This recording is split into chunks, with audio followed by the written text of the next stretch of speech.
Well, hello and welcome to another episode of our podcast.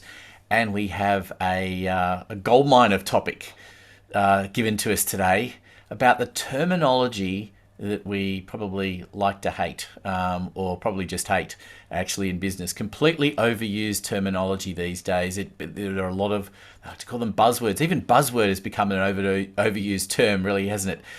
And my big bugbear is innovation.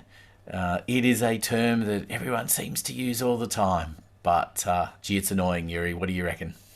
Well, yeah, I absolutely agree. Innovation is one of the not just overused, but interpreted completely wrong in the wrong way term. Um, so in 21st century, we all used to think about innovation is something related to automation, digitalization, um, putting computers, AI in place. Uh, this happens everywhere. When you just sound it out, innovation, everyone thinks, no, we are not a digital business. It's not about digitalization. So from my point of view, innovation is doing things today better than yesterday, regardless whether computers involved or not. 100%. It's kind of been hijacked as being a technology thing, and it's one of those terms that people seem to feel bad if they don't incorporate into their business. I've known several businesses that have got emblazoned everywhere innovation, and then when you kind of scratch the surface, there's not much that's innovative in their business at all, but they like to say they are. But there are so many of these terms, aren't there, that, as I said, have become buzzwords Yeah, that can really frustrate Pierre, don't you reckon? I think definitely. I mean, for me, one of the ones that always stands out is stuff like outside the box thinking or breaking the mold. Everyone nowadays is breaking the mold, and it's like, well, if everyone's breaking the mold, what molds are left? So I think I think generally people are thinking more creative and think people are thinking different. So stating the obvious of saying, oh, when you want some outside the box thinking is for me is one of those things where you just go, that's just it's just not on, man.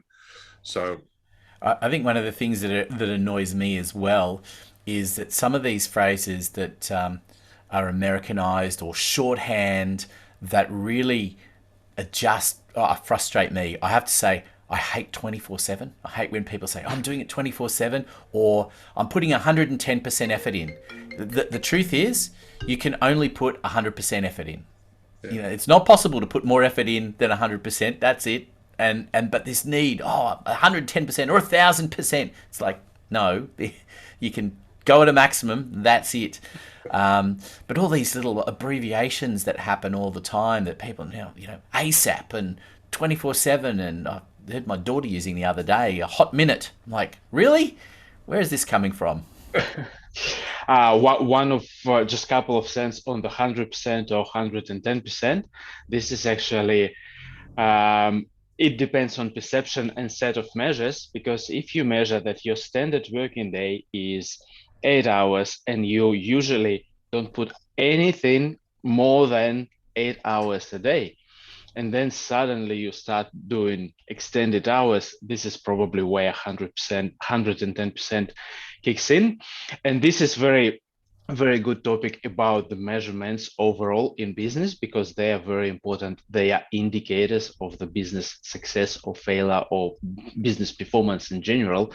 And very good example of setting the right measures in place and right targets there, just to see how it goes. Because I can tell I do sometimes 150% of my normal daily capacity, but I know if I do it in a long term or continuously, it's not sustainable. So this is a good indicator to me, because I measure my time very carefully, and I know if I'm doing more than 100% couple of days in a row, I know there will be a dip, and this is not sustainable.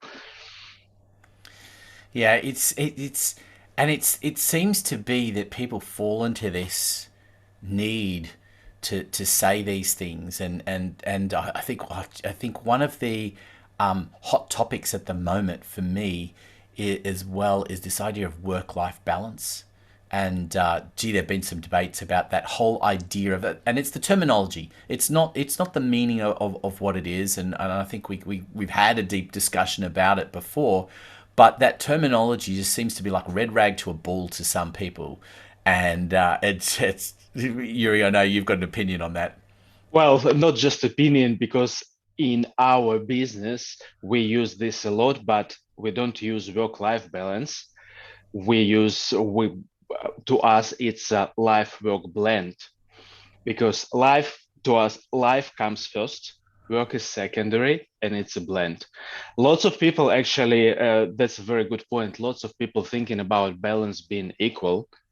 Balance is not equal. Balance means balanced. It not necessarily needs to be equal. It needs to be in balance, in harmony, and this is why probably we change the word balance to blend, because it's really, you can't separate them. It's the same, still the same human doing work and living the life. So it's a blend of those two things.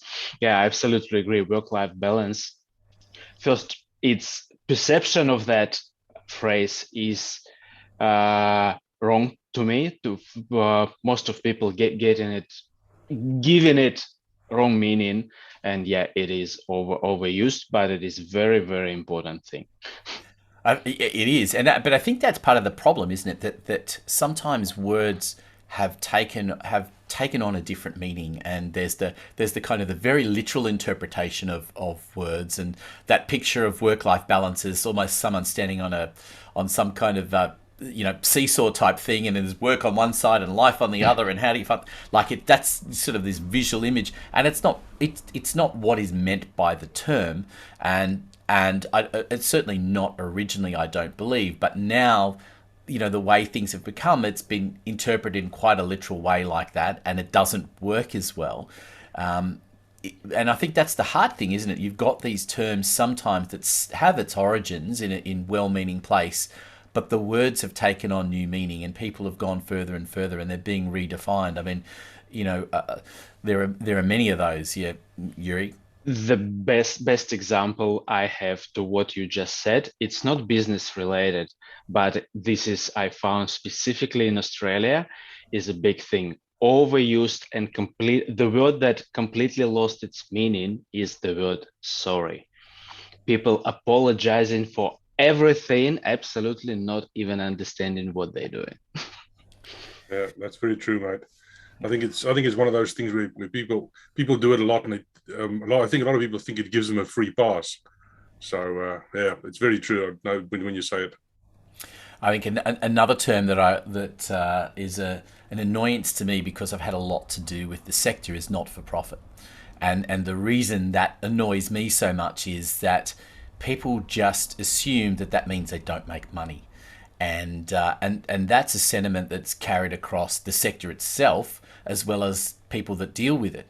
And the truth is that if an organization wants to be sustainable, they must make a profit. It's just that profit is not returned to any kind of investors. It's used to make the organization sustainable. So the term itself is problematic, because you want these organizations to not be completely reliant on just donations and government funding. And the only way to do that is for them to create some sort of sustainable income. And so it flies in the face of what most people interpret the term not-for-profit to mean, even though it started with the right sentiment. Well, since you flipped the topic to other way around, underused terms and profits. Still, for many people, the word profit, especially talking to the teams, profit is a swear word or banned word. But we all know that profit is the most important measure in business. And if business is not making a profit, it is either charity or dying business, isn't it, Pierre? That's very true. I think businesses obviously need to, obviously, like I said before, they do need to make a profit to be sustainable and to carry on with themselves. And I think business owners need to understand that as well, that profit, like Anthony said as well, the profit is what you reinvest to develop your business, develop your people, and then basically grow your business. Without it, you're not going to survive.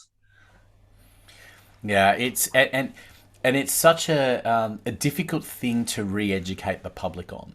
A lot of these terms, and I think that's and a lot of them get carried away, and now we're dealing with political correctness as well if we take it a step further, and half the terminology that we want to use we have to bite our tongue and we can't say anymore, even though it comes from it can come from a reasonable place. In the meaning of words just changes all the time, and it's trying to stay ahead of the game. And I think that the challenge as well, if we talk about meaning of words, is that you've got this generational gap, and if you're dealing with if you're dealing with a whole diverse demographic, then you're really in trouble, because what young people say for some things versus people who are older can be interpreted completely differently, which makes it even more confusing.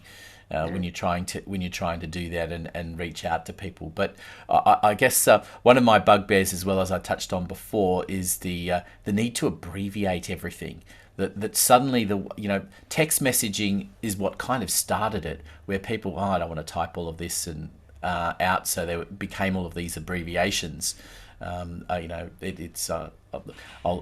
won't say who it was, but I remember many years ago, the LOL, which is, laugh out loud, as everyone knew.